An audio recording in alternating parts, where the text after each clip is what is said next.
मासिक धर्म में स्त्री को छूने से क्या होता है। नमस्कार, जय श्री राधे, जय श्री कृष्णा।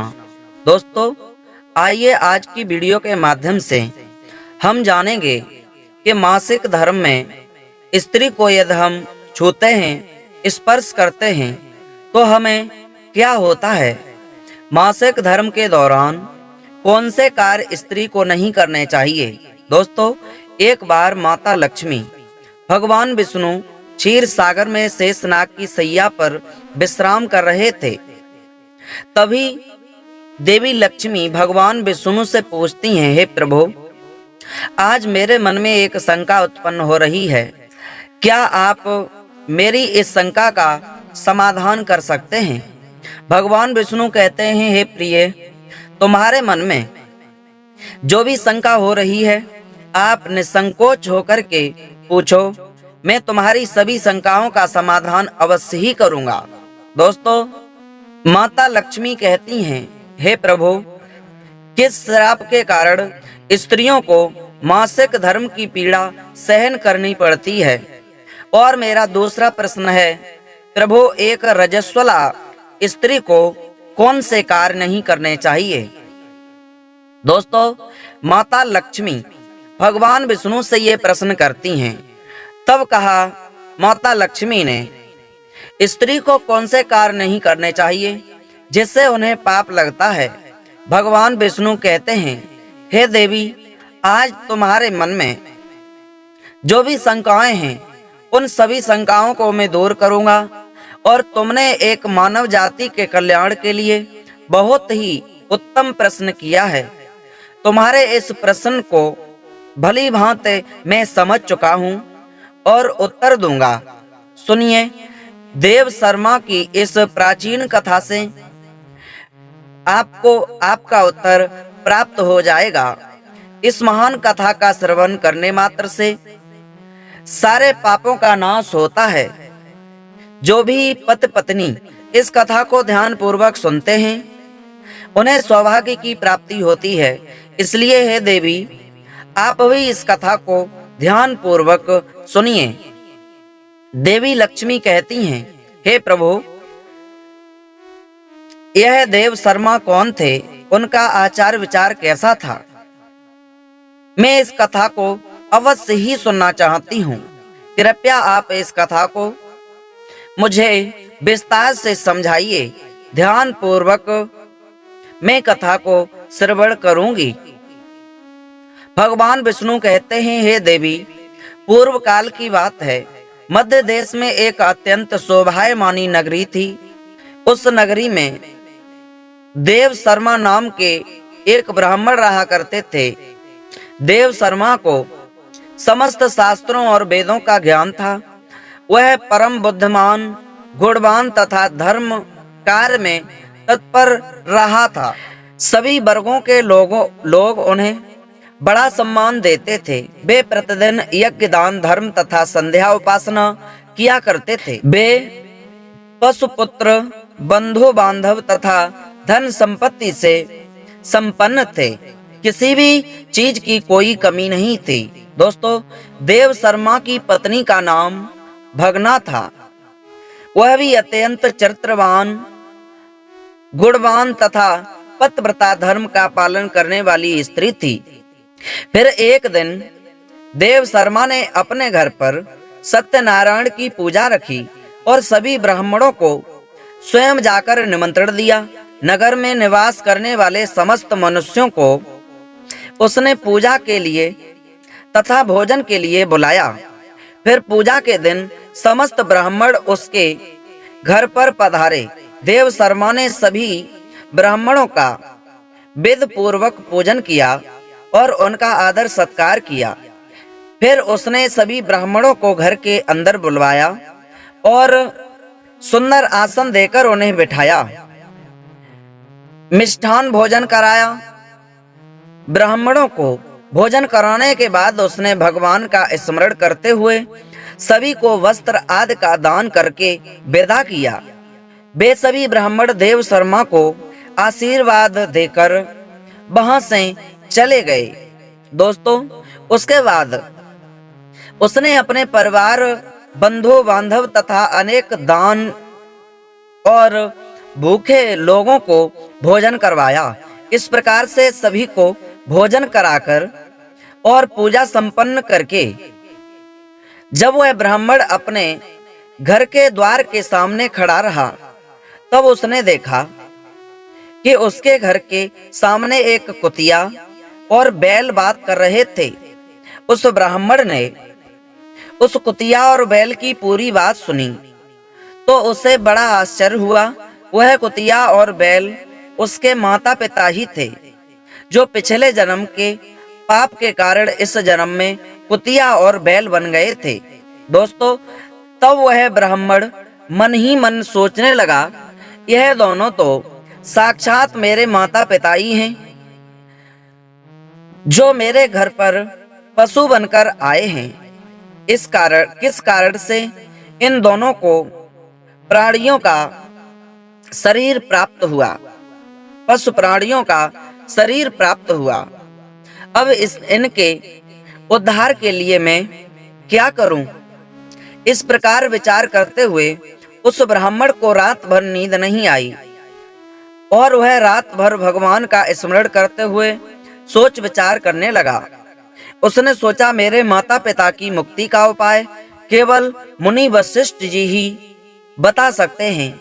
इसलिए सुबह होते ही देव शर्मा स्नान आदि कार्य संपन्न करके मुनि वशिष्ठ जी के आश्रम पर पहुंच गया।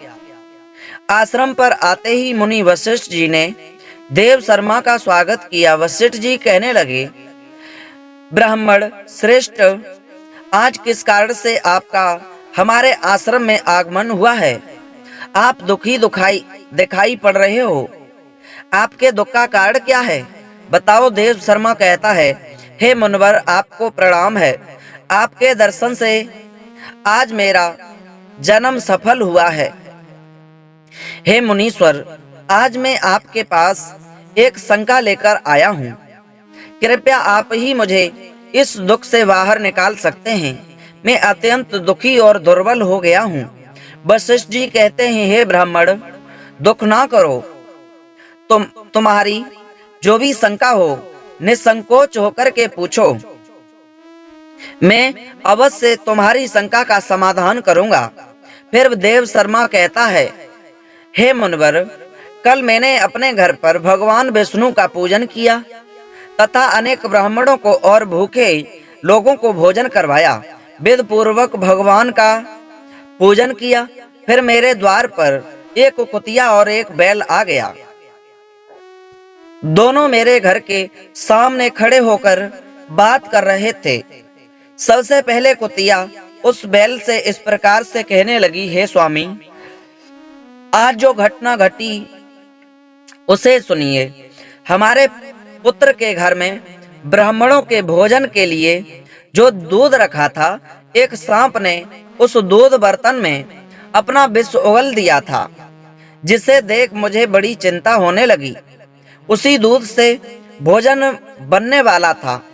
अगर सभी लोग उस दूध को पी लेते तो उनकी मृत्यु हो जाती। इसीलिए मैंने उस बर्तन से सारा दूध पी लिया। जब बहू की दृष्टि मुझ पर पड़ी तो उसने मुझे खूब पीटा, जिससे मेरा अंग भंग हो गया। मुझे बहुत पीड़ा हो रही थी। इसी कारण से मैं लड़खड़ाते हुए चल रही हूँ। मुझे यह पीड़ा सहन नहीं हो रही है। कुतिया की बात सुनकर वह बैल बहुत दुखी हुआ और वह दुख का वृतांत सुनाने लगा। हे प्रिय, अब मैं तुम्हें मेरे दुख का कारण सुनाता हूँ। मैं पूर्व जन्म में इस ब्राह्मण का पिता था। आज इस ब्राह्मण ने सभी लोगों को भोजन कराया, किंतु इसने मेरे सामने घास तक नहीं डाली और ना ही मुझे जल पिलाया। इसी कारण से मैं बहुत दुखी हो गया हूँ। फिर देव शर्मा कहने लगा, इस प्रकार से अपने माता पिता को कुतिया और बैल के रूप में ऐसा बोलते हुए देखकर मुझे बहुत बड़ा दुख हो रहा है। मुझे रात भर नींद नहीं आई है। हर क्षण मुझे चिंता सता रही है। मैंने कभी कोई पाप नहीं किया। मैंने हमेशा धर्म के कार्य किए हैं। फिर भी मेरे माता पिता को मेरे कष्ट झेलने पड़ रहे हैं। इसी कारण से आज मैं आपके पास आया हूँ। कृपया आप अपनी योग शक्ति से पता करके मुझे बताएं, किस कारण से मेरे माता पिता की ऐसी दुर्दशा हुई है और उनकी मुक्ति के लिए कौन सा कर्म करना चाहिए, युक्ति बताइए। फिर गुरु वशिष्ठ ध्यान लगाते हैं और उस ब्राह्मण के माता पिता के पूर्व जन्म के कर्मों को देखते हैं और देव शर्मा से कहते हैं, हे ब्राह्मण, तुम्हारे माता पिता ने पिछले जन्म में घोर पाप किया है। उसी पाप के कारण आज इनकी ऐसी दुर्दशा हुई है। देव शर्मा कहता है, हे गुरुवर, किस पाप के कारण मेरे माता पिता की ऐसी दुर्दशा हुई है, कृपया विस्तार से बताइए, मैं जानना चाहता हूँ। फिर ऋषि वशिष्ठ कहते हैं, हे ब्राह्मण देवता, तुम ध्यान से सुनो। यह बैल जो तुम्हारे माता पिता हैं, यह पिछले जन्म में कुंडी नरक के श्रेष्ठ ब्राह्मण रहे हैं। कुंडी नगर के बहुत श्रेष्ठ ब्राह्मण रहे हैं। इन्होंने एक दिन एकादशी का व्रत करके भोजन किया था। एकादशी के व्रत के दिन इसने दान धर्म भी नहीं किया। इसने द्वार पर आई गायों को कभी भोजन नहीं खिलाया। इसने अपने पितरों का श्राद्ध भी विधि पूर्वक नहीं किया। तुम्हारे पिता ने पिछले जन्म में मासिक धर्म के दौरान ही तुम्हारी माता के साथ संबंध बनाया था और इसी पाप के कारण इसे इस जन्म में बैल का रूप प्राप्त हुआ है। दोस्तों, इस तरह से माता लक्ष्मी को भगवान विष्णु समझा रहे हैं। आगे क्या हुआ, अब तुम्हारी माता के बारे में सुनो। तुम्हारी माता ने रजस्वला होते हुए भी भोजन बनाया। मासिक धर्म के दौरान ही इसने भगवान की पूजा की और तुलसी को जल चढ़ाया। रजस्वला होते हुए भी इसने भगवान को भोग लगाया। इसी कारण से इसे महापाप लगा है। मासिक धर्म के दौरान स्त्री 3 दिनों के लिए अपवित्र हो जाती है। मासिक धर्म के दौरान स्त्री को पूजा पाठ नहीं करना चाहिए। स्त्री को इन 3 दिनों में अपने बाल भी नहीं धोने चाहिए। इससे पति की आयु कम होती है। मासिक धर्म के दौरान पेड़ पौधों को स्पर्श न करें। रजस्वला स्त्री के साथ संबंध भी नहीं बनाना चाहिए। दोस्तों, जो पुरुष रजस्वला के साथ संबंध बनाता है उसे ब्रह्म हत्या का पाप लगता है। जो रजस्वला के वस्त्रों को स्पर्श करता है उसे भी लगता है। रजस्वला स्त्री के शरीर में 3 दिनों तक ब्रह्म हत्या का पाप निवास करता है और चौथे दिन ही वह स्नान करके पवित्र हो जाती है। चौथे दिन स्नान करने के पश्चात रजस्वला स्त्री को अपने पति का मुख देखना चाहिए, अन्य किसी पुरुष का मुख नहीं देखना चाहिए। यदि पति समीप ना हो तो सूर्य देव के दर्शन करने चाहिए। गुरु वशिष्ठ कहते हैं, हे ब्राह्मण, इसी पाप के कारण तुम्हारे पिता को बैल और तुम्हारी माता को कुतिया का जन्म प्राप्त हुआ है। देव शर्मा कहता है, हे मुनिवर, अब आप मुझे मेरे माता पिता की मुक्ति के लिए उपाय बताइए। वशिष्ठ जी कहते हैं, हे ब्राह्मण, तुम किसी भी अमावस्या के दिन अपने माता पिता की मुक्ति के लिए श्राद्ध तथा तर्पण करो और दान धर्म करो, गाय की सेवा करो और गौ माता को मिष्ठान खिलाओ और अपने माता पिता की मुक्ति के लिए भगवान से प्रार्थना करो। फिर ब्राह्मण वही करता है और फिर उसके माता पिता को समस्त पापों से मुक्ति मिलती है। दोस्तों, भगवान विष्णु माता लक्ष्मी से कहते हैं, हे देवी, मैंने तुम्हें रजस्वला स्त्री को कौन से कार्य करने चाहिए और कौन से नहीं करने चाहिए इस विषय में बता दिया है। अब मैं तुम्हें बताता हूँ कि किस कारण से स्त्री को मासिक धर्म से गुजरना पड़ता है। सतयुग में एक काल के नाम से प्रसिद्ध दानव हुआ करते थे। दानव होने के कारण उनका स्वभाव उग्र था और वे हमेशा ही युद्ध करने के लिए तत्पर रहते थे। फिर एक दिन सभी दानव वृत्तासुर के साथ मिलकर के स्वर्ग लोक पर चढ़ाई करने लगे। उन असुरों के पास भयंकर शक्तिशाली अस्त्र थे जिसका देवता सामना न कर सकते और भाग करके ब्रह्मदेव के पास चले गए।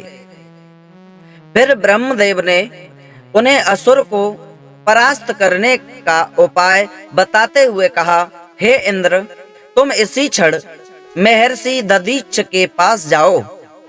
वे उनके शरीर की हड्डियों से तुम्हें अस्त्र शस्त्र प्रदान करेंगे। उन्हीं अस्त्रों का प्रयोग करके तुम वृत्तासुर का वध कर सकोगे।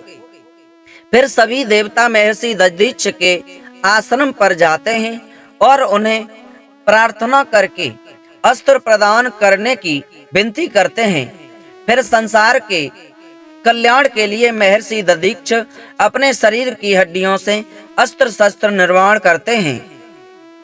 उन्हीं में से एक वज्र नाम का अस्त्र होता है जिसे देवराज इंद्र धारण कर लेते हैं। फिर सभी देवतागण वृत्तासुर के साथ युद्ध करने के लिए निकल जाते हैं। देवताओं और दानवों के बीच भीषण युद्ध होता है। सभी देवता आकाश में दानवों से युद्ध के लिए एकत्रित हो जाते हैं और प्रहार करने लगते हैं। अग्निदेव अग्नि के प्रहार से दैत्यों को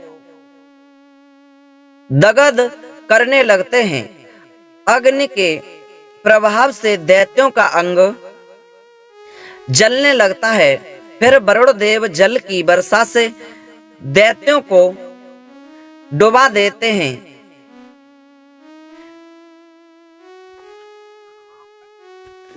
दैत्य त्रास जिससे दैत्य त्राह त्राह करने लगते हैं।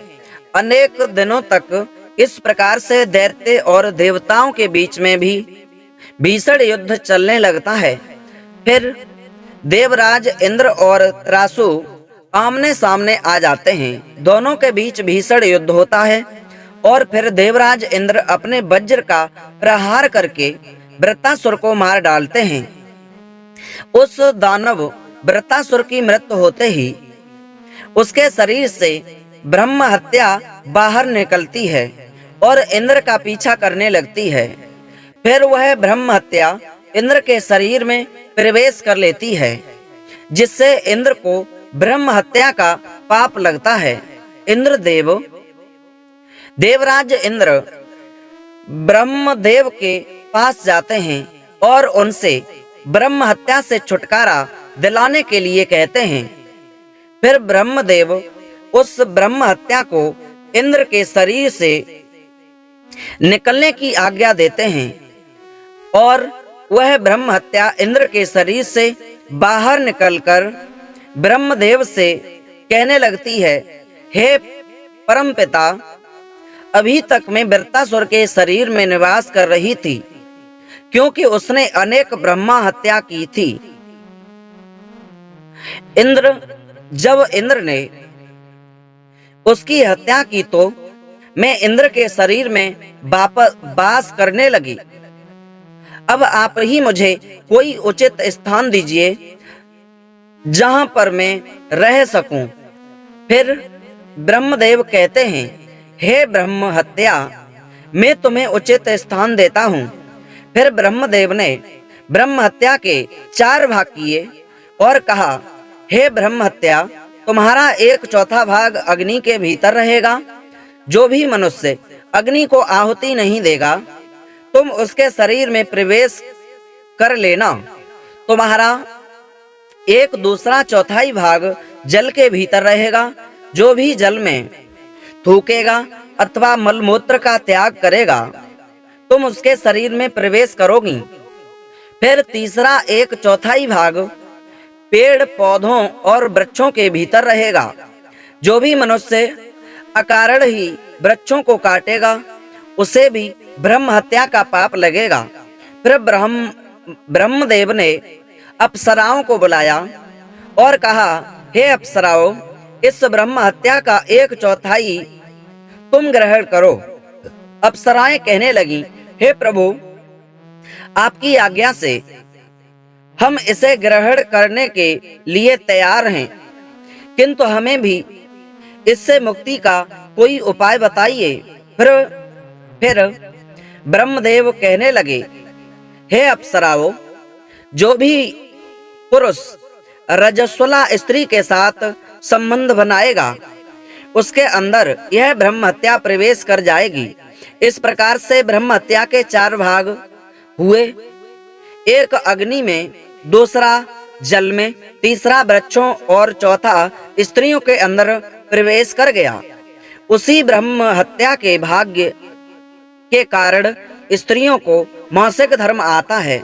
जो भी पुरुष मासिक धर्म के दौरान स्त्री को स्पर्श करता है अथवा उनके साथ संबंध बनाता है, उससे ब्रह्म हत्या का पाप लगता है। भगवान विष्णु कहते हैं, हे देवी, इस प्रकार से मैंने आपको स्त्री के रजस्वला होने के पीछे की कथा और रजस्वला स्त्री को कौन से कार्य नहीं करने चाहिए आदि के विषय में बता दिया है। माँ लक्ष्मी कहती हैं, हे प्रभु, आज आपने मुझे बहुत ही महत्वपूर्ण ज्ञान दिया है। मैं भी आपको वचन देती हूँ, जो भी स्त्री मासिक धर्म के दौरान पूजा पाठ करेगी, पति के साथ संबंध रखेगी, उसके घर में मैं प्रवेश नहीं करूंगी। दोस्तों, आज की वीडियो आप समझ चुके होंगे कि मासिक धर्म में स्त्री को क्यों नहीं छूना चाहिए, हमें कौन सा पाप लगता है। तो दोस्तों, उम्मीद है आपको ये वीडियो पसंद आई होगी। यदि अच्छी लगी तो चैनल सब्सक्राइब करें, लाइक शेयर कमेंट करना न भूलें। फिर मिलते हैं ऐसे ही नए इंटरेस्टिंग टॉपिक के साथ, मोटिवेट करने वाली कहानी के साथ। तब तक के लिए सभी भक्तों को जय श्री राधे, जय श्री कृष्णा, जय हिंद, जय शिव।